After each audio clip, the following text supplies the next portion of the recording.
आणि आता एक महत्त्वाची बातमी, कोट्यवधी मराठे पुन्हा एकदा एकवटणार आहेत। 900 एकर जागेवर मराठा समाजाची विराट सभा होईल अशी घोषणा आंदोलनकर्ते मनोज जरांगे पाटील यांनी केली आहे। कुणबी आरक्षण आणि सगळे सोयरे शब्दाच्या अंमलबजावणीसाठी विराट सभा घेणार असल्याचं जरांगेंनी जाहीर केलं। सभेची तारीख आणि ठिकाण अजून ठरलेलं नाही, मात्र लोकसभा निवडणुकीच्या आधी ही विराट सभा होईल।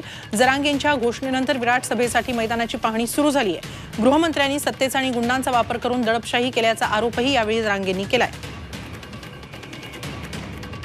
फडणवीस साहेबांची दडपशाही, दहशत आणि गुंडगिरी हे सत्तेच्या जोरावर जी चालली हे संपवायची असं तर मला माझ्या मराठा समाजाला आम्हाला एकत्र यावं लागतंय।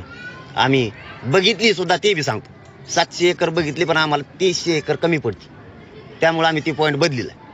आम्ही सगळे 5 ते 6 करोड मराठे एकत्र यायला लागलो। आता पुन्हा एकदा नाही, ते आता ग्राउंड आधी भेटल्याशिवाय नाही।